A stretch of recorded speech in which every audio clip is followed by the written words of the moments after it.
आज बाबा तुम्हारा मीठे बच्चे, तुम अभी सच्चे सच्चे राजयोगी हो। तुम्हें राय ऋषि भी कहा जाता है। राय ऋषि माना ही पवित्र। क्या बोल रहे बाबा? तुम सच्चे सच्चे राजयोगी हो। राय ऋषि, राय ऋषि माना पवित्र। आज का प्रश्न, तुम बच्चे मनुष्यों को माया रूपी रावण की दलदल से कब निकाल सकेंगे? आज सभी मनुष्य रावण की दलदल में है, तो कैसे निकाल सकेंगे?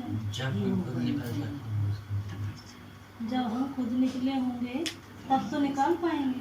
हाँ, जब हम विकारों में नहीं जाते होंगे तब हम दूसरों को कह सकते हैं, तब हम दूसरों को निकाल सकते हैं। उत्तर, जब तुम खुद उस दलदल से निकले हुए होंगे। दलदल से निकलने वालों की निशानी, हम निकल चुके कि अभी भी फंसे हैं? हाँ, तो निशानी क्या है? जो निकल गए तो उनकी निशानी होगी कुछ। बाबा की श्रीमत पे चलना।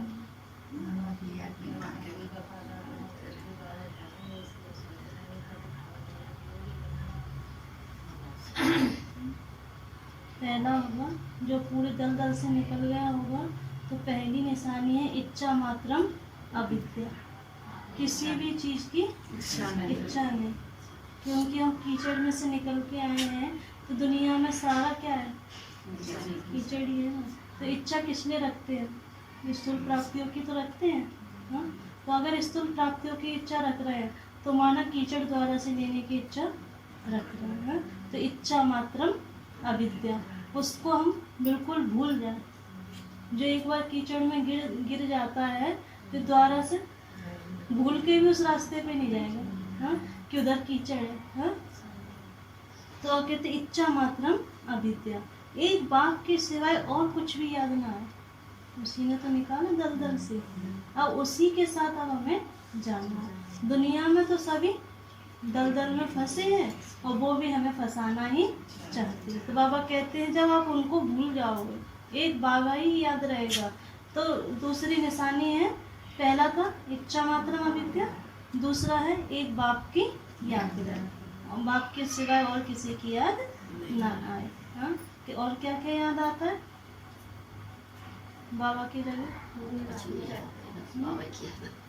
अच्छा कपड़ा पहनना, देख लिया किसी का अच्छा कपड़ा, चलेगा मन? हाँ, नहीं चलेगा। इनके 5,000 के तो 6,000 के हम ले लेंगे। हाँ, नहीं चलता। तो मतलब हम निकल गए हैं।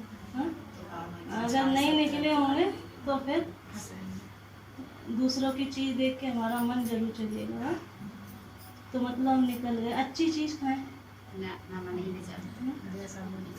जो मिल जाए उसमें संतुष्ट हो। ये लालच ना हो, तुम पूरा ही बनवा में हो। सन्यासियों को क्या होता है? 2 जोड़ी ड्रेस और जो मिल जाता वो खा लेते। तुम पूरा ही बनवा में हो, ये शरीर को भी भूले हुए हो। हाँ? मेरा कुछ भी नहीं, मैं आत्मा हूँ। ऐसे आत्माभिमानी बच्चे ही रावण की दलदल से मनुष्यों को निकाल सकते हैं। क्या निशानी बताई बाबा ने? दलदल से हम निकल गए तो निशानी क्या थी? पहला तो इच्छा मात्रम अविद्या, दूसरा एक बाप की याद रहेगी, उसके सिवाय और कुछ भी याद नहीं आएगा। बुद्धि इन सब में जाती है, किन किन में? अच्छा पहने, अच्छा खाएं, अच्छा देखें, ये करे वो करे, तो उनसे बुद्धि हट चुकी होगी, पूरी तरह से बनवा में होंगे। उनको अपना शरीर का भी भान नहीं होगा। हाँ, कि हम कैसे हैं, हम तो जैसे हैं बाबा के हैं। हाँ, बाबा ने चूज किया है, ये समझ हुई थी बस उन्हें। और जब हम निकल गए होंगे, जब हमारा मन इन सब में नहीं जाता होगा, तब हम सबको निकाल सकते हैं। तो चेक करना है कि कहाँ कहाँ भी हमारी बुद्धि जाती है, फंसी हुई है। आज का गीत, तू प्यार का सागर है, तेरी एक बूंद के प्यासे हैं। किसका गीत है? भक्तों का। हाँ, वो एक बूंद के लिए तरस रहे हैं कि भगवान बस एक बार साक्षात्कार करा दो, एक बार झलक दिखा दो, भले सपने में आ जाओ, 2 सेकंड के लिए आ जाओ, बस एक बार आ जाओ, दिखा जाओ अपनी झलक। और हम 2400 घंटे उससे अलग ही नहीं हो रहे, तो हम तो उसी सागर में समाये हुए हैं। वो एक एक बूंद के लिए तरस रहे हैं कि बस एक बार दिख जाए। कहीं हम भी तो नहीं तरस रहे? कई ज्ञानी बच्चों के भी क्या होती है, इच्छा होती है, बस बाबा एक बार साक्षात्कार करा दो, एक बार दिख जाओ, 1 सेकंड के लिए दिख जाओ। तो बाबा कहते मैं तो तुम्हारे साथ ही रहता हूँ सदा, तुम महसूस तो करो। तो बाबा कहते हैं गीत गाते तो प्यार का सागर। ओम शांति। कोई समय गीत जब बजता था तो बच्चों से गीत का अर्थ भी पूछते थे। साकार बाबा थे ना, तो ऐसे गीत बजते थे तो बच्चों को अर्थ सहित बाबा समझाते थे। फिर बच्चों से पूछते थे अच्छा इस गीत का अर्थ क्या है, तो बच्चे उसका अर्थ करते थे। अब बताओ तुम कब से राह भूले हो? कब से राह भूल गए हम? द्वापर से या सतयुग से?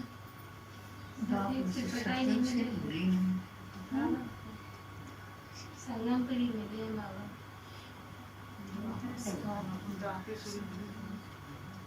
सतयुग में थे क्या बाबा? नहीं, सतयुग में थे हम रास्ते पे, सुख में थे, लेकिन पता तो नहीं ना कि किसने हमें भेजा है। अगर वहाँ पे पता होता तो हम नीचे आते ही। तो वहाँ पे भी हम राह भटक गए थे। अगर भटके नहीं होते तो हम भगवान को याद करते, भटक गए थे तब भगवान को भूल गए थे। यहाँ पे सही रास्ता मिला, यहाँ पे अभी हम याद कर रहे हैं। फिर सतयुग से तो भटके ही हैं और फिर कलयुग के लास्ट में आके संगम युग पे बाबा मिले। तो बाबा कहते हैं अब बताओ तुम कब से राह भूल गए हो? कोई ने कहा द्वापर से, कोई ने कहा सतयुग से। जो कहते हैं द्वापर से भूले हुए रहोगे, बाबा बता रहे हैं जो द्वापर से कह रहे हैं वो गलत है, क्योंकि सतयुग से भटक चुके थे, सतयुग से ही नहीं पता था हमें। सतयुग से राह भूले हैं ना, वहीं से तो कलाएं कम होती है धीरे धीरे। राह बताने वाला तो अभी तुमको मिला है। जब राह पे जाते हैं तो सीधे रास्ते पे जाते तो उन्नति होती है। अगर रास्ता सही है तो उन्नति होती है। तो यहाँ पे हमें रास्ता सही मिला तो हमारी उन्नति हुई। कलाहीन से हम 16 कला संपूर्ण बन गए, और फिर उसके बाद में धीरे धीरे कलाएं कमती होती गई। तो बाबा कहते हैं सत्यों से राह बताने वाला, तो राह बताने वाले कोई नहीं जानते हैं। अब कोई बाप को जानते ही नहीं, गोया भूले हुए हैं। भूलना भी ड्रामा में नूर है। फिर अभी राह बताने आए हैं। कहते हैं ना प्रभु राह बताओ। हम सत्युग से लेकर बाप को भूले हैं। बाबा प्रश्न पूछते हैं बुद्धि चलाने के लिए, इससे हमारी बुद्धि यहीं पे जागृत रहे। अगर बाबा प्रश्न नहीं पूछे, भागवत कथा की तरह सुना दें, कुछ आपसे पूछे नहीं तो सोने लगेंगे, बुद्धि चली जाएगी इधर उधर कहीं ना कहीं। ये ज्ञान ही निराला है ना। ज्ञान का सागर बाप ही है। बाप सम्मुख समझाते हैं। ज्ञान का सागर, सुख का सागर मैं हूँ, तुम भी जानते हो। बरोबर पतित पावन भी एक ही बाप है, ये तो भक्ति वाले भी मानते हैं। पावन दुनिया है ही शांति धाम और सुख धाम, और सुख धाम और दुख धाम आधा आधा है ना। ये तो बच्चे अच्छी रीति जानते हैं। बाप प्यार का सागर है, तभी तो सब उनको फादर कह पुकारते हैं। परंतु वहाँ कौन है, कैसे आते हैं, ये भूल जाते हैं दुनिया वाले। 5000 वर्ष की बात है। बरोबर इन देवी देवताओं का राज्य था। सतयुग में है सदगति, फिर दुर्गति कैसे होती है? देवीमान में आ जाते हैं, देवीमान के कारण सारे विकार आते हैं, फिर दुर्गति होना शुरू हो जाती है। तो आप कहते हैं फिर दुर्गति कैसे होती है, कौन बताए? बाप ही आकर समझाते हैं। द्वापर से तुम्हारी दुर्गति हुई है, तब तो बुलाते हैं, तुम समझाते हो, ये कोई नई बात नहीं है। बाप कल्प आते हैं। अभी निराकार बाप आत्माओं को समझाते हैं। कोई भी अपनी आत्मा को नहीं जानती। ऐसे कभी कोई नहीं बताएंगे कि हमारी आत्मा में सारा पार्ट भरा हुआ है। भक्ति मार्ग वाले किसी को पूरा ज्ञान आत्मा का नहीं है। कई कह देते हैं आत्मा परमात्मा में समा जाती है, कई कह देते हैं कि आत्मा परमात्मा में समाविलीन हो गई है, आत्मा पर लेप छेप नहीं चढ़ता कोई, आत्मा सुपरमात्मा, ढेर सारी मान्यताएं हैं, यथार्थ परिचय नहीं है। कई कहते हैं आत्मा पूरे शरीर में निवास करती है, कई कहते हैं हृदय में निवास करती है। हाँ, तो कैसे कैसे मान्यता है। तो बाबा कहते हैं अपनी आत्मा को नहीं जानते, ऐसे कभी कोई नहीं बताएंगे कि हमारी आत्मा में सारा पार्ट भरा हुआ है। कभी नहीं कहेंगे कि मैं अनेक बार ये बना हूँ पार्ट बजाने, ड्रामा को वहाँ जानते ही नहीं है, करके लाखों वर्ष कह देते हैं। भक्ति मार्ग वाले लाखों वर्ष, हजारों वर्ष, 40,000 वर्ष, हम फिर भी ड्रामा तो है ना, ड्रामा रिपीट होता है। ये तो कहेंगे ना ये ज्ञान बाप ही बच्चों को सम्मुख देते हैं, मुख से बात कर रहे हैं। बाबा तुम जानते हो हमको शिव बाबा ने ब्रह्मा द्वारा अपना बनाए ब्राह्मण बनाया है। शिव बाबा का एक बच्चा भी है, ब्रह्मा बाबा शिव बाबा के बच्चे हैं। तब पहला ज्ञान का वर्षे का अधिकारी ब्रह्मा बाबा ही तो बने। हाँ, ऊंचे नंबर में गए तो पहले वर्षे का अधिकारी ब्रह्मा बाबा, शिव बाबा का पहला बच्चा। फिर बाबा कहते हैं मेरी बन्नी भी है। हाँ, बन्नी किसको कहते हैं? साथी को, स्त्री को, युगल को। हाँ, तो बाबा कहते हैं मेरी बन्नी भी है। जब वो बाबा बन्नी बने ब्रह्मा बाबा, तो हम सबको एडॉप्ट किए। हाँ, हमारी माँ है ना वो ब्रह्मा। हाँ, शिव बाबा पिता और वो माँ, तो बाबा की स्त्री भी हो गई। देखो कितने बच्चों की संभाल की जाती है। अकेला मेल होने के कारण सरस्वती को मददगार बनाया। और ब्रह्मा बाबा माँ तो हैं, लेकिन बहनें हैं। अब बहनों की संभाल अगर कोई भाई करे तो अच्छा नहीं माना जाएगा। पुरुष तन था ना बाबा का, तो इसलिए फिर बाबा ने मम्मा को आगे रखा। तो इससे दुनिया वाले नहीं तो कितनी बातें करेंगे। सरस्वती को मददगार बनाया है कि बच्चों की संभालो। ये बातें शास्त्रों में नहीं है, ये है प्रैक्टिकल बातें। बाप ही राजयोग सिखाते हैं। जिनको राजयोग सिखाया वहाँ राजाएं बने, 84 जन्मों में आए। राजयोग के गीता में वर्णन है ना। तो बाबा कहते हैं जिन्होंने राजयोग सीखा, जिन्होंने राज्य की अपनी कर्म इंद्रियों पर, वो ही सतयुग में जाके राजा बने। 84 जन्मों में आए। बाइबल, कुरान, वेद, शास्त्र आदि पढ़ते हैं। पढ़ते तो बहुत है परंतु समझते कुछ भी नहीं है। अभी तुम कोई तत्व योगी नहीं हो। दुनिया में क्या होते हैं, तत्व योगी हो जाते हैं। एक तत्व की पूजा करने लगते हैं, और जब एक तत्व की पूजा करते हैं, एक तत्व को प्रसन्न कर लेते हैं वो लोग, तो वो तत्व उनकी मदद करना शुरू कर देता है। एक माता जी बता रही, उनके यहाँ पे कोई बच्चा है, उसने सूरज के सामने बैठ के ऐसी तपस्या की कि सूर्य उदय होता है उससे पहले वो बैठ जाता है, सूर्य अस्त होता है तब तक बैठा रहता है। अगर उसके पास कोई जाए तो ऐसा लगता है जैसे कि कोई बर्फ की शिवलिंग के पास चला गया।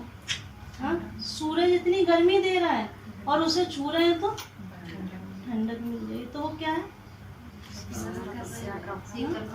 उन्होंने एक तत्व को प्रसन्न किया है। हाँ, तो वो तत्व उन्हें दुख नहीं दे रहा, वो तत्व उन्हें अपोजिट दे रहा है, शीतलता दे रहा है। अग्नि की जगह शीतलता दे रहा है। अगर हम खड़े हो जाएं तो धूप में, तो आप कहते हैं अगर हमने अभी सहयोग दिया होगा पांचों तत्वों को, तो लास्ट में मनुष्य तिराही करेंगे। सूरज अग्नि उगल रहा होगा, बाढ़ आ रही होगी, तूफान आ रहे होंगे, हमने पांचों तत्वों को साकार दिया होगा, तो ये पांचों तत्व दुनिया को परेशान करेंगे। लेकिन हमारे यहाँ तक आते आते 2 कदम आके रुक जाएंगे। 2 कदम की दूरी होगी, बाढ़ वहीं की वहीं ठहर जाएगी। हाँ, बहुत जो भी तूफान आएंगे सब रुक जाएंगे। तो बाबा कहते हैं तुम तत्व योगी नहीं हो। अभी बाबा जादू मंत्र का काम नहीं करते कि अभी हम जादू मंत्र करें, एक तत्व को जीत ले, 2 तत्व को जीत ले। बाबा कहते हैं ऐसे नहीं। अगर तुम्हारा तो बाप से योग है, अर्थात बाप की याद है। तुम अभी राजयोगी राय ऋषि हो, अर्थात योगी राज है। क्या क्या है हम?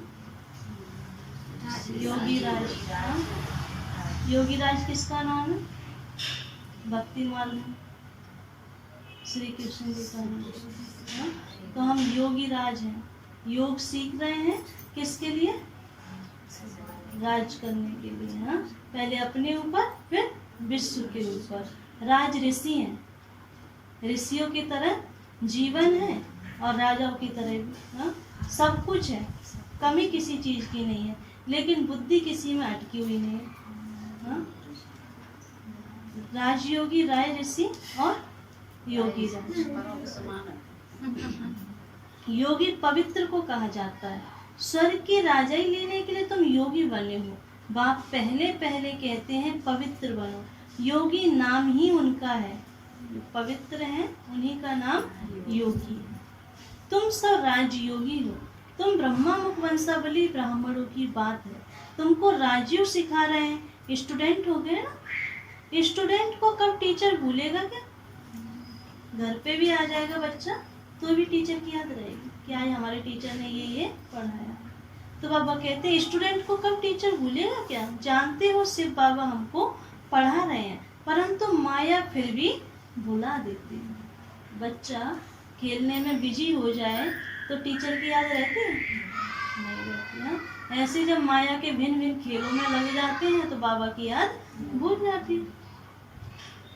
तुम अपने पढ़ाने वाले टीचर को भूल जाते हो। भगवान पढ़ाते हैं ये समझे तब तो नशा चढ़े। स्कूल में ICS पढ़ते हैं तो कितना नशा रहता है। हाँ? तुम बच्चे तो 21 जन्मों के लिए राज्यों की पढ़ाई पढ़ते हो। पढ़ना तो फिर भी होता है, पढ़ते तो सतयुग में भी है। सतयुग से अभी तक पढ़ते ही आ रहे हैं, लेकिन ये जो पढ़ाई है उससे जन्म जन्मांतर की प्राप्ति है, और वो जो पढ़ाइयाँ हैं उनसे एक एक जन्म की प्राप्ति है। राज विद्या भी पढ़नी पड़े। सतयुग में ऐसी स्थूल पढ़ाई तो होगी नहीं। कौन सी पढ़ाई होगी? जो चलते थे ना अभी, गुरुकुल चलते थे पहले। हाँ? तो गुरुकुल जैसी है, उसमें राज विद्या पढ़ाएंगे। 16 कलाएं जो हैं, नृत्य कला, गायन कला, लेखन कला, ये सारी कलाएं वहाँ पे सिखाई जाएंगी बच्चों को। तो भाषा आदि सिखानी पड़े। तुम बच्चे समझते हो सतयुग से हम ये राह भूलनी शुरू करते हैं, फिर एक एक डाका पौड़ी स्टेप एक एक जन्म नीचे उतरते हैं सतयुग से। अभी तुमको सारा याद है, कैसे हम चढ़ते हैं और कैसे हम उतरते हैं। ये सीढ़ी अच्छी रीति याद करो। 84 जन्म पूरे हुए हैं, अब हमको जाना है तो खुशी होती है। ये बेहद का नाटक है। आत्मा कितनी छोटी है? कितनी बड़ी? सूक्ष्म, अति सूक्ष्म। हाँ? जैसे मानो सुई की नोक होती है, कितनी बड़ी होती है? हाँ? बिल्कुल बारीक। हाँ? इतनी बड़ी आत्मा, उससे भी सूक्ष्म। तो बाबा कहते हैं कि अभी तुमको सारा याद है, कैसे हम चढ़ते हैं, कैसे हम उतरते हैं। ये सीढ़ी अच्छी रीति याद करो। 84 जन्म पूरे हुए, अब हमको जाना है तो खुशी होती है। ये बेहद का नाटक है। आत्मा कितनी छोटी है। पाठ बजाते बजाते आत्मा थक जाती है, तब कहते हैं बाबा राह बताओ तो हम विश्राम पाएं, सुख शांति पाएं। तुम सुखधाम में हो तो तुम्हारे लिए वहाँ सुख शांति भी है, वहाँ कोई हंगामा नहीं है। आत्मा को शांति है। शांति के 2 स्थान है। शांति कहाँ मिलती है आत्मा को? हम्म?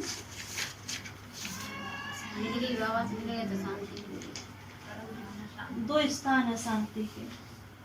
कौन कौन से? शांति धाम। एक शांति धाम हो गया और दूसरा शांति धाम। परम धाम का ही तो नाम है, अलग शांति है। अच्छा, परम धाम के कितने नाम है?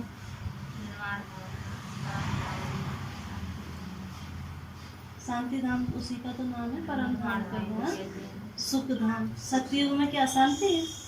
सतयुग में लड़ाई झगड़े हैं, दुख है सतयुग में? शांति है ना। तो परम धाम में भी शांति है और सुख धाम में भी शांति है। शांति धाम और सुख धाम में शांति है। दुख धाम में अशांति है, यहाँ पे इस दुनिया में अशांति है। ये पढ़ाई है, तुम जानते हो हमको बाबा सुख धाम वाया शांति धाम में ले जा रहे हैं, तुमको कहने की दरकार नहीं है। भक्ति मार्ग की तरफ चिल्लाने की जरूरत नहीं है कि बाबा ले चलो, उठा लो बाबा। जब दुख आते तो भक्ति मार्ग वाले क्या कहते हैं, भगवान अब तो उठा लो। हाँ, हम भी कहते हैं कि बाबा अब तो ले लो।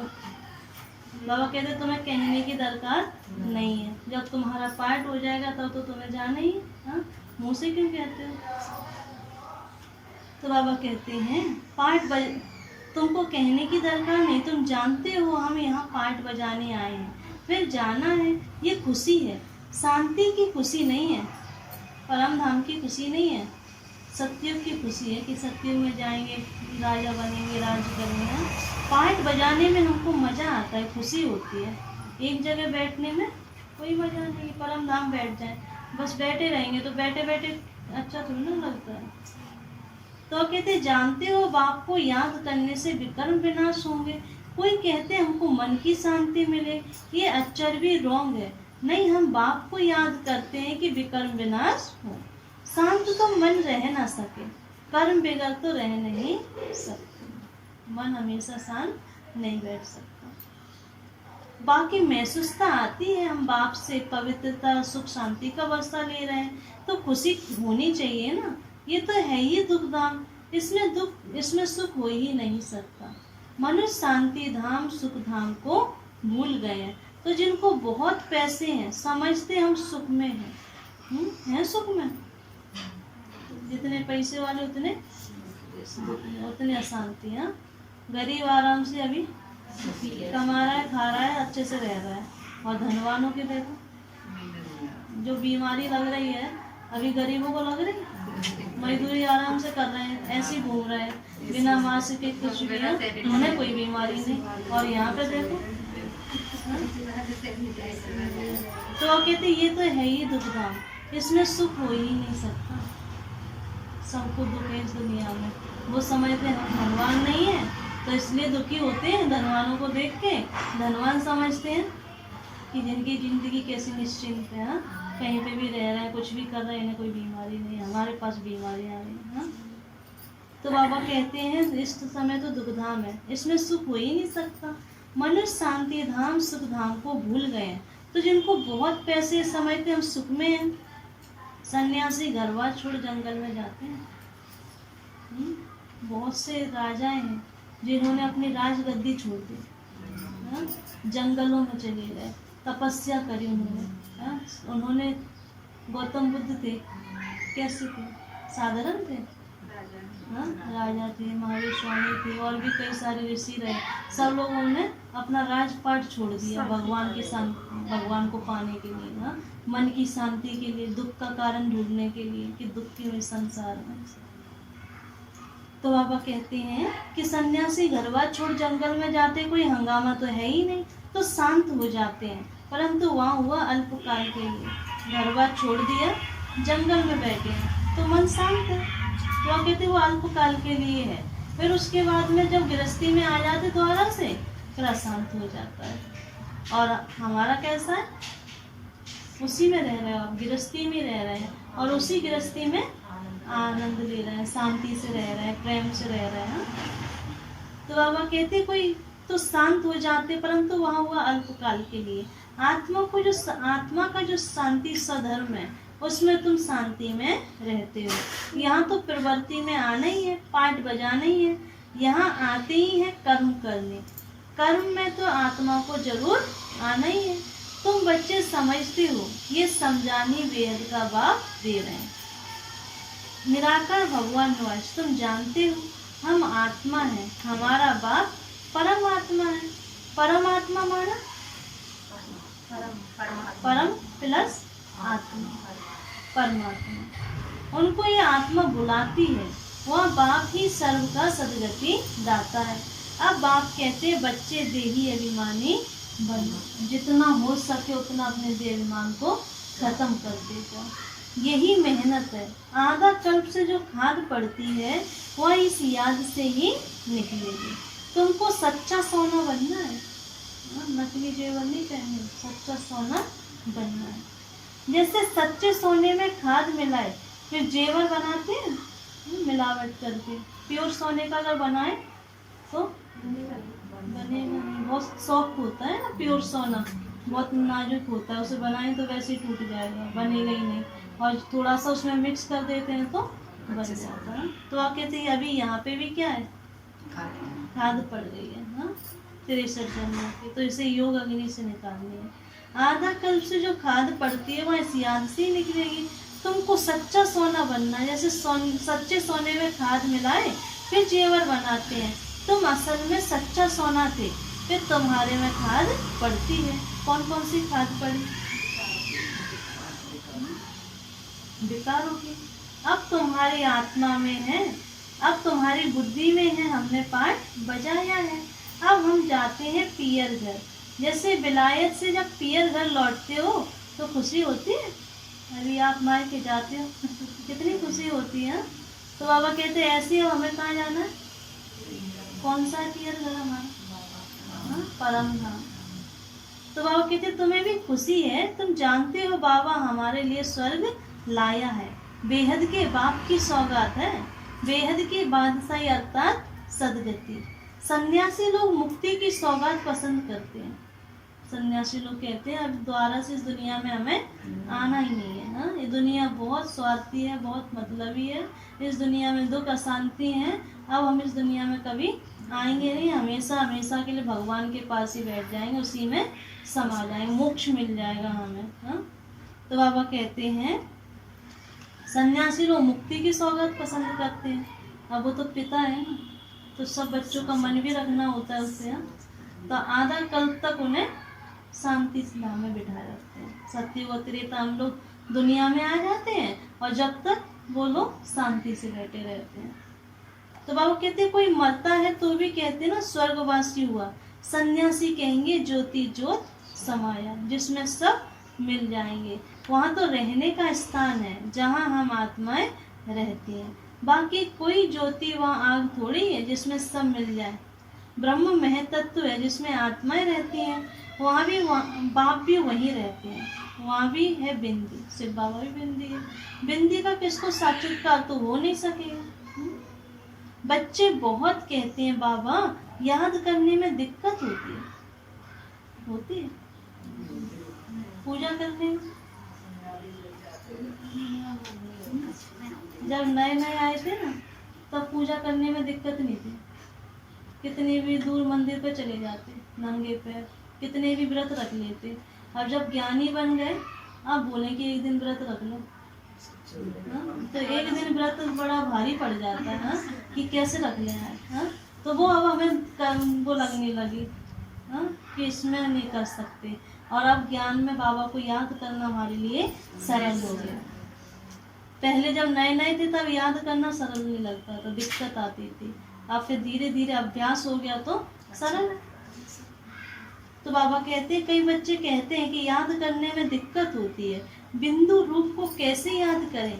आधा कल्प तो बड़े लिंग रूप को याद किया, वहाँ भी बाप समझाते हैं बिंदी की तो पूजा हो ना सके, इनका मंदिर कैसे बनाएंगे। सिर्फ बाबा का मंदिर बना सकते हैं, मंदिर ही मंदिर दिखेगा, बाबा तो दिखेंगे क्यों, बाबा है ही सूक्ष्म।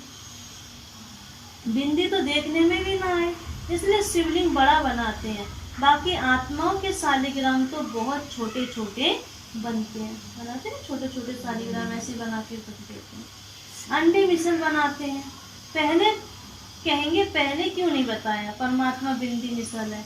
बाप कहते हैं उस समय बताने का पाठ ही नहीं था। अरे तुम ICS शुरू से क्यों नहीं पढ़ते हो।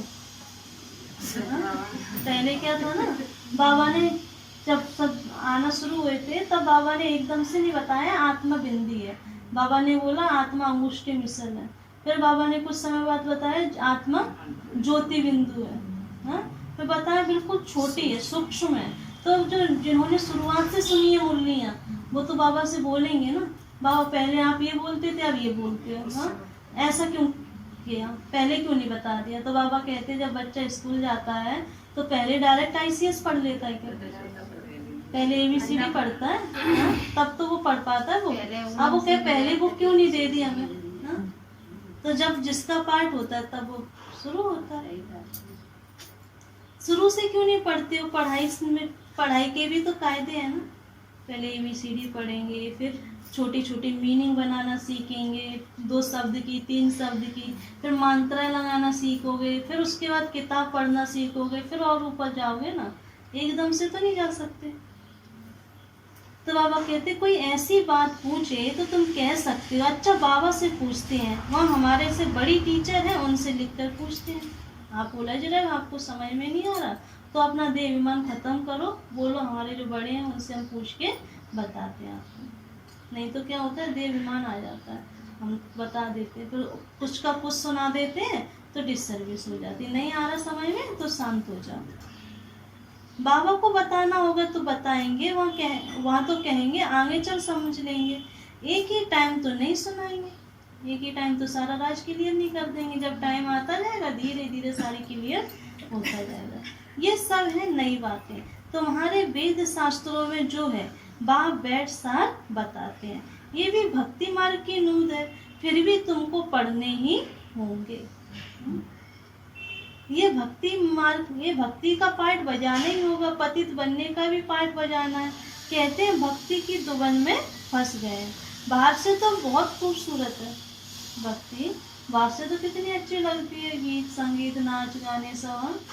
फिर बाबा कहते जैसे रुंड के पानी का मिसाल देते हैं ना, रुंड का पानी वो होता है ना, धूप होती है तो धूप के कारण सड़क ऐसी लगती है जैसे कि उस पर पानी हो, हाँ? और फिर हिरन प्यासा दौड़ता जाता है, उसे पानी मिलता नहीं है, फिर वो प्यास में ही शरीर छोड़ देता है। ऐसे ही दुनिया में जो भक्ति है वो क्या बाबा कह रहे हैं, रुंड के पानी में से, हाँ? बाहर से बहुत चमकती हुई दिख रही है, फिर दौड़ते जाते थक जाते हैं, फिर कहते हैं कहीं पे शांति नहीं, कहीं पे कुछ नहीं है, देख लिए सब जगह हमने। तो कहते भक्ति भी सोहनी है, आकर्षक बहुत है। बाप कहते हैं रुंड का पानी है, मृग तृष्णा समान है, इस दुबन में फंस जाते हैं, फिर निकलना ही मुश्किल हो जाता है, एकदम फंस पड़ते हैं। जाते हैं औरों को निकालने, फिर खुद भी फंस पड़ते हैं, हाँ? कोई नहीं आ रहा ज्ञान में सुनने के लिए, उसको निकालने के लिए गए, फिर उसने ऐसी ऐसी बातें बता दी, सेंटर की बुराई कर दी, कुछ कर दी, तो हम भी बैठ गए, हाँ? तो गए थे निकालने गए थे और खुद डूब गए। तो बाबा कहते इसका मतलब क्या है, हम गए तो गए, ले डूबे जजमान, हाँ? उसको भी ले डूबे जो गया था समझाने, उसको भी मतलब हमने सही से उसको खींचा नहीं, उसने हमें खींच दिया, हमने हल्के पड़ गए, हाँ? तो बाबा कहते हैं जाते औरों को निकालने, फिर खुद ही फंस पड़ते हैं। ऐसे बहुत फंस पड़ते हैं, बाबा तो देखते हैं ना ऊपर से सारा। आश्चर्य सुनंती, पहले ज्ञान आएंगे सुनेंगे, बाबा इतना अच्छा ज्ञान, इतना ऊंचा ज्ञान, मनुष्य देवता बन जाएंगे हम, भगवान धरती पे आ गया। आश्चर्य से सुनेंगे, फिर दूसरों को सुनाएंगे, हाँ?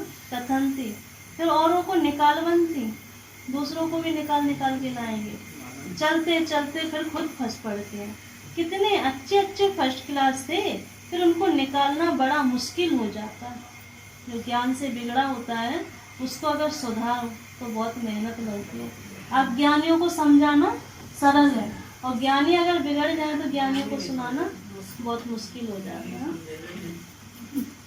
तो बाबा कहते हैं निकालना बड़ा मुश्किल हो जाता है, बाप को भूल जाते हैं। तो दुबन से निकालने में कितनी मेहनत लगती है, कितना भी समझा बुद्धि में नहीं बैठता। अब तुम समझ सकते हो कि हम माया रूपी रावण की दलदल से कितना निकले हैं।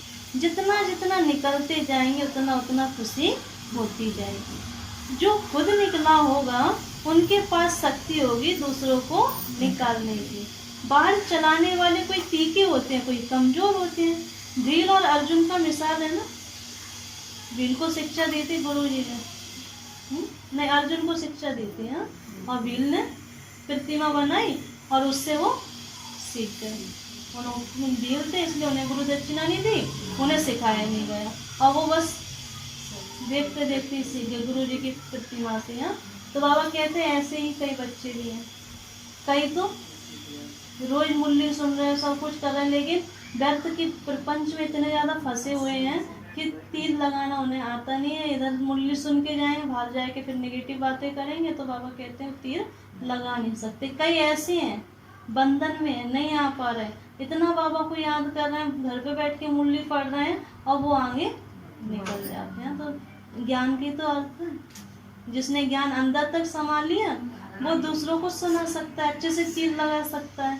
जिसने अंदर तक नहीं सुना, अंदर तक नहीं समाया, वो दूसरों को तीर नहीं लगा सकता।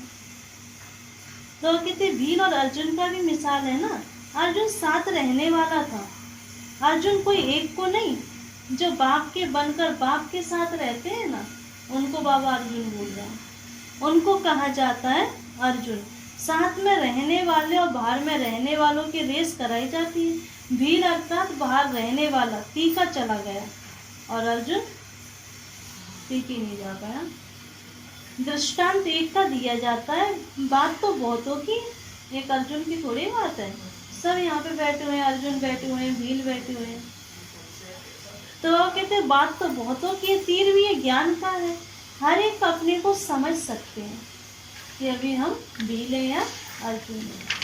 हम कितना बाप को याद करते हैं और कोई की याद तो नहीं आती है। अच्छी चीज पहनने व खाने की लालच तो नहीं रहती है। बाबा कह रहे अपने से पूछो कि कहाँ का हमारी बुद्धि जाती है। यहाँ अच्छा पहनेंगे तो वहाँ कम हो जाएगा। यहाँ पे जो चीज़ आपने ले ली वो चीज़ वहाँ पे आपके अकाउंट में से कट होती जाएगी। आपने 1000 रुपये निकाल लिए, 10,000 जमा किए थे, तो 9,000 ही तो बचेंगे। हाँ, तो जो आपके है कार्मिक अकाउंट में, उसमें से थोड़ा यहीं पे ले लिया आपने, तो थोड़ा वहाँ पे कम हो गया। तो बाबा कहते हैं कि यहाँ अच्छा पहनेंगे तो वहाँ कम हो जाएगा, हमको यहाँ तो बनवा में रहना है। बाप कहते हैं तुम अपने इस शरीर को भी भूल जाओ, शरीर की भी याद ना रहे। केयर तो करनी है, लेकिन केयर करते करते उसमें फंस नहीं जाना है। अब ये नहीं बाबा ने बोल दिया शरीर भी याद नहीं रखना, तो खाना ही नहीं खिलाएं, पानी ही नहीं पिए, तो फिर क्या होगा? शरीर बीमार हो जाएगा ना। तो जितना है उतने बैलेंस में रहे, उससे अति में नहीं जाए। तुमको स्वर्ग के बाबा कहते हैं हमको यहाँ तो बनवा में रहना है। बाप कहते हैं तुम अपने शरीर को भी भूल जाओ, ये तो पुराना तमो प्रधान शरीर है, तुम स्वर्ग के मालिक बनते हो। इच्छा मात्रम अविद्या। बाप कहते हैं तुम यहाँ जेवर आदि भी नहीं पहनो। ऐसा क्यों कहते हैं?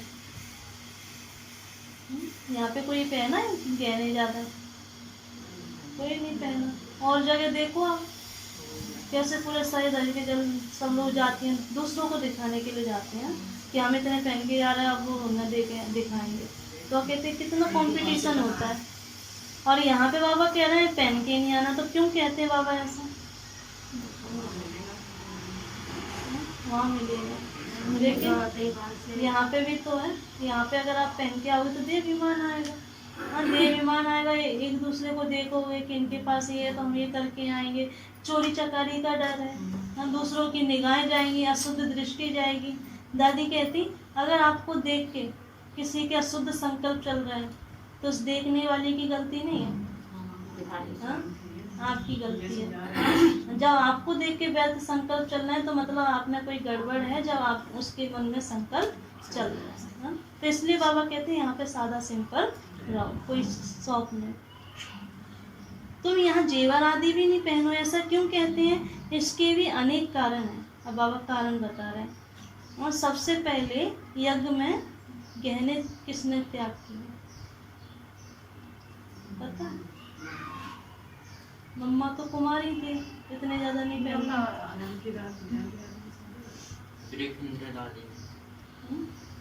ब्रजेंद्र दादी उन्होंने सबसे पहले यज्ञ में जो थे ना, मम्मा और ब्रजेंद्र दादी घूम रहे थे गार्डन में, उसी समय बाबा आए। बाबा के पास में कोई वीआईपी आया, उससे बाबा बता रहे थे।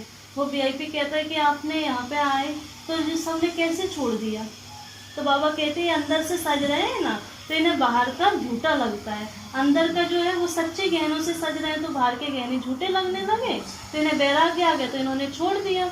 अब ब्रजेंद्र दादी तो उस समय गृहस्थी थी ना, तो उनको पहने हुई थी वो तो अच्छे से सारे गहने। फिर उन्होंने मम्मा से बोला देखो बाबा कितनी ऊंची सोच रखते हैं हमारे लिए, तो क्यों नहीं हम आज ही इनका त्याग करते। तो उन्होंने उसी समय सारे गहने त्याग कर दिए। अब तो जब उन्होंने त्याग किए तो उनको देखते देखते और लोगों ने कर दिए।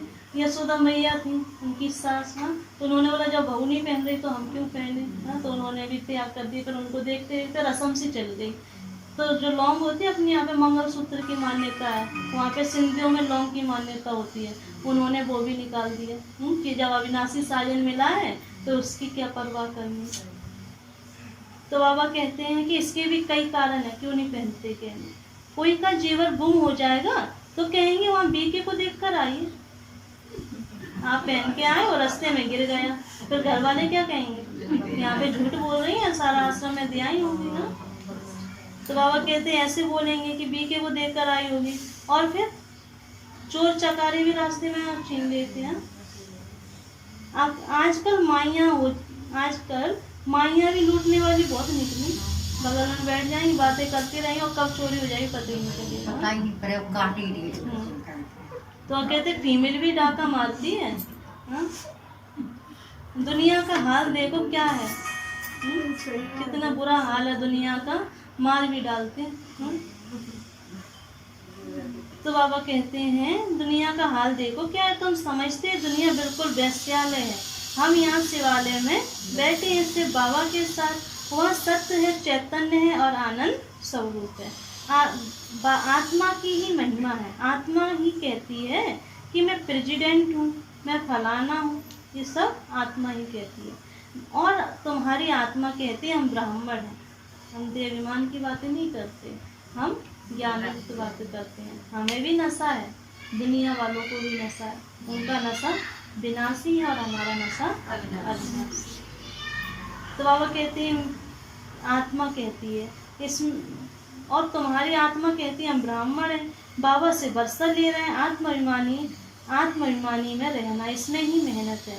ये मेरा फलाना है, ये मेरा है, ये याद रहता है ना। हम आत्मा भाई भाई हैं, ये भूल जाते हैं। कितना याद कराना पड़ता है बार बार अपने को। हाँ, जब कोई पड़ोसी ने अपने बच्चे की बड़ाई कर रही होती है तो आपके अपने बच्चों को भूल जाते हो। दो चार बातें अपने बच्चों की भी बता देते, हमारा बच्चा भी ऐसा, ये है वो है। तो बाबा कहते ये भी क्या है, आपकी बुद्धि में फिक्स है, तब तो मुंह से निकल रहा है, बुद्धि में चल रहा है मेरा मेरा, तो वो बुद्धि से निकला नहीं, इसलिए वो मुंह से निकल रहा है। तो बाबा कहते हैं कितनी मेहनत है अपने को आत्माभिमानी बनाने में। ये मेरा है, मेरा फलाना, ये मेरा है, याद रहता है। हम आत्मा भाई भाई हैं, ये भूल जाते हैं। यह मेरा मेरा छोड़ना पड़ता है। मैं आत्मा, इनकी आत्मा भी जानती है। बाप समझा रहे हैं, मैं भी सुनाता रहता हूँ। पहले पहले मैं सुनता हूँ, भल मैं भी सुना सकता हूँ। ब्रह्मा बाबा सुना नहीं सकते, नंबर 1 स्टूडेंट है ना, सुना सकते हैं। तो बाबा कहते पहले मैं सुनता हूँ, फिर मैं भी सुना सकता हूँ, परंतु बच्चों के कल्याणार्थ कहता हूँ कि तुम सदा समझो कि शिव बाबा समझाते हैं, नहीं तो बुद्धि पर हमारा ब्रह्मा बाबा में चला जाएगा, शिव बाबा को भूल जाएंगे। इसलिए बाबा हमारा कल्याण चाहते, इसलिए चाहते हैं कि हमेशा समझो बाबा ही सुना रहे हैं। तुम सदा समझो कि शिव बाबा समझाते हैं। विचार सागर मंथन करना बच्चों का काम है, जैसे तुम करते हो वैसे मैं भी करता हूँ। ब्रह्मा बाबा ना, नहीं तो पहले नंबर में कैसे जाएंगे पता है। ब्रह्मा बाबा अमृत वेले के बाद 5 बजे से मुरली का मंथन करते थे अच्छे से। हाँ, तो जब दादी ने देखा जानकी दादी के बाबा मुरली का मंथन करते, तो जानकी दादी भी 5 बजे से मुरली का मंथन करते थे। उससे ज्ञान के अच्छे अच्छे पॉइंट निकालते मुरली के। तो बाबा कहते हैं जैसे तुम करते हो ना ज्ञान का मंथन, ऐसे मैं भी करता हूँ। ब्रह्मा बाबा ने तो हमसे ज़्यादा पुरुषार्थ किया है ना, उन्हें तो छूट नहीं मिली कि इनके तन में बाबा आ रहे हैं तो ये कुछ नहीं करे तो ऐसे नंबर 1 में चले जाए।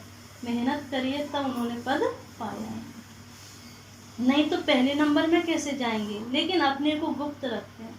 बाबा ने कभी प्रत्यक्ष नहीं किया कि मैंने इतनी मेहनत करी। अपने मन को भी उन्होंने कैसे बस में किया, इतनी सारी डायरियाँ लिखी उन्होंने कि मन तो बड़ा चंचल है, मन तो ऐसा है, ये सब विनाश हो जाएगा तो क्यों इसमें पड़ा हुआ है। बहुत समझाया मन को उन्होंने। आत्मा का पाठ कैसे पक्का किया उन्होंने, हाँ, सबके नाम के पीछे आत्मा आत्मा, यशोदा आत्मा, राधे आत्मा, गोपी आत्मा, सबके पीछे आत्मा आत्मा लगा है। कुछ मेहनत तो की है, लेकिन बाबा ने प्रत्यक्ष कभी किया नहीं। अच्छा, मीठे मीठे सिकिले बच्चों प्रति माँ पिता बाप दादा का याद प्यार और रूहानी बाप की रूहानी बच्चों को नमस्ते। हम रूहानी बच्चों की रूहानी बाप दादा को याद प्यार और नमस्ते नमस्ते नमस्ते सदा नमस्ते कर जाओ परस्ते चलो वतन आओ। धारणा के लिए मुख्य सार फर्स्ट, मेरा मेरा सब छोड़ अपने को क्या समझना, मेरा मेरा सब छोड़ अपने को आत्मा समझना, आत्माभिमानी रहने की मेहनत करनी। यहाँ बिल्कुल बनवाह में रहना है।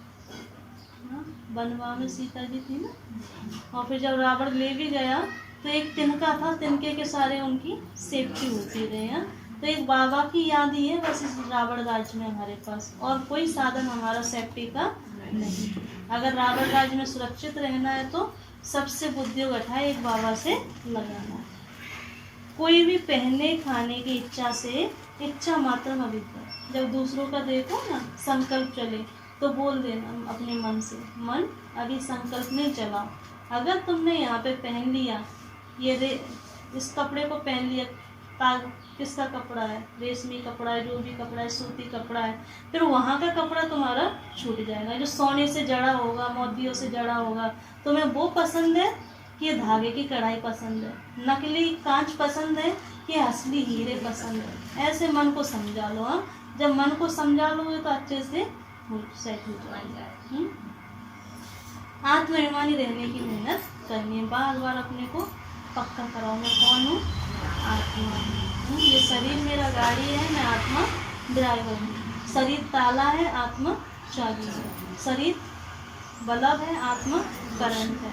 बार बार अपने को रियलाइज कराओ। ऐसे करेंगे तो आत्माभिमानी बनना सहज हो जाएगा। यहाँ बिल्कुल बनवा में रहना, कोई भी खाने पीने की इच्छा से इच्छा मात्रम अविद्या बनना। दूसरा, पाठ बजाते हुए कर्म करते अपने शांति स्वधर्म में स्थित रहना है। शांति धाम और सुख धाम को याद करना है, इस दुख धाम को भूल जाना है।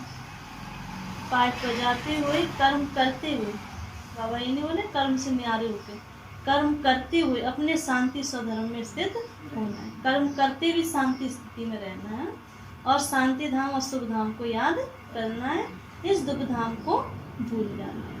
वरदान, हर संकल्प, समय, शब्द और कर्म द्वारा ईश्वरीय सेवा करने वाले संपूर्ण वफादार भव। संकल्प भी किस लिए चले, हमारे सेवा प्रति। समय जो है ज़्यादा से ज़्यादा हमारा सेवा में जाए। समय, संकल्प, श्वासें भी गिन के मिली है ना, तो उसे ज़्यादा समय सेवा में सफल कर लोगे तो बढ़ भी सकते हैं ना। अगर व्यर्थ में खर्च करोगे तो वो खत्म ही हो जाएंगी, बढ़ेंगी तो यही। संकल्प, समय, शब्द और कर्म द्वारा ईश्वरीय सेवा करने वाले संपूर्ण वफादार भव। संपूर्ण वफादार उन्हें कहा जाता है जो हर वस्तु की पूरी संभाल करते हैं। चौकीदार को घर में रखा आपने, चौकीदारी कर रहे हैं, अब वो चौकीदार आके सो रहा है, या जो घर का सामान रखा है वो पड़ोसियों को बांट रहा है, तो उसे वफादार कहेंगे? वफादार किसे कहेंगे? जो एक एक सामान की अच्छे से सुरक्षा करे, उसी को कहेंगे ना वफादार। तो आप कहते ये सारा क्या मैंने तो दिया, समय बाबा ने दिया कि हम लेके आए? समय, श्वास, संकल्प, संबंध सब तो बाबा ने दिए, तो ये इनकी संभाल करनी है, हमें व्यर्थ में खर्च नहीं करने, तब कहेंगे कि पूरे वफादार हैं। तो बाबा कहते जब से जन्म हुआ तब से संकल्प, समय और कर्म सब ईश्वरीय सेवा अर्थ हो। यदि ईश्वरीय सेवा के बजाय कहाँ भी संकल्प व समय जाता है, व्यर्थ बोल निकलते हैं या तन द्वारा व्यर्थ कार्य होता है, तो उनको संपूर्ण वफादार नहीं कहेंगे। व्यर्थ संकल्प चल रहा है, व्यर्थ बोल हो रहा है, तन द्वारा व्यर्थ कर्म कर रहे हैं, तो संपूर्ण वफादार नहीं, भगवान से वफादारी नहीं निभा रहे। ऐसे नहीं कि 1 सेकंड वहाँ 1 पैसा व्यर्थ गया तो क्या बड़ी बात हुई। एक एक पैसे को, एक एक समय को, पैसे संभालने तो बहुत अच्छे से आते हैं, पैसे नहीं कर सकते वेस्ट, हाँ, लेकिन समय उससे भी ज़्यादा कीमती, उसकी भी हमें संभाल करनी है। हाँ, ऐसे नहीं कि बातें कर रहे हैं तो बातें करते रह गए, योग का ही टाइम निकल गया, ज्ञान का ही टाइम निकल गया, तो कहते हैं समय भी बचा के रखना है, संकल्प भी बचाना है। 1 सेकंड में 1 पैसा व्यर्थ गया तो क्या बड़ी बात है। नहीं, संपूर्ण वफादार, कोई भी चीज व्यर्थ नहीं जानी चाहिए, अर्थात सब कुछ सफल करने वाले। वरदान, श्रीमत को यथार्थ समझकर उस पर कदम कदम चलने में ही सफलता समाई हुई है। जो श्रीमत को यथार्थ रीति समझते हैं और उस पर चलते हैं तो कभी भी हम असफल नहीं हो सकते, सफलता समाई हुई है। आज का सार, मीठे बच्चे, तुम अभी सच्चे सच्चे राजयोगी हो, तुम्हें राय ऋषि भी कहा जाता है। राय ऋषि माना ही पवित्र। प्रश्न, तुम बच्चे मनुष्यों को माया रूपी रावण की दलदल से कब निकाल सकेंगे। माया की दलदल से कब निकाल सकते हैं बच्चे? जब खुद निकल चुके होंगे, और जब हम निकले होंगे तो दूसरों को निकालेंगे। और निशानी क्या बताई थी बाबा ने? इच्छा मात्र अविद्या, एक बाप के सिवाय कोई और नहीं।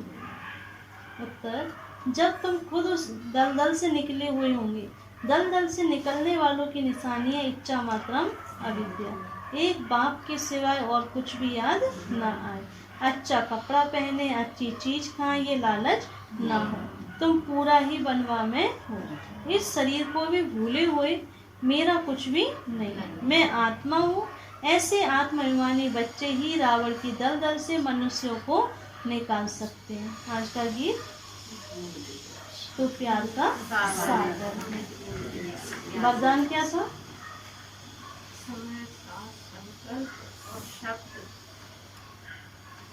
चार चीज थी, समय, श्वास, संकल्प, कर्म। इनका क्या करना है?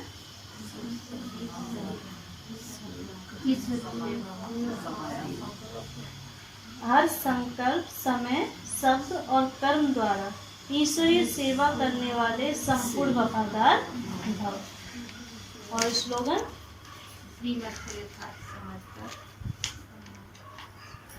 कदम पे कदम रखो तो सफलता मिलती है।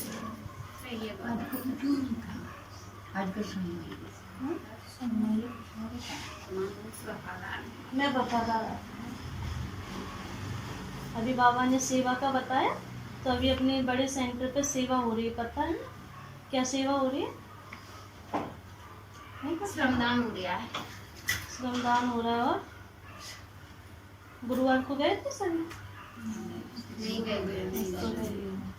बाबा के सेंटर पे अभी बोरिंग होने जा रही है, हाँ, तो सभी के सहयोग से होगी, तो सभी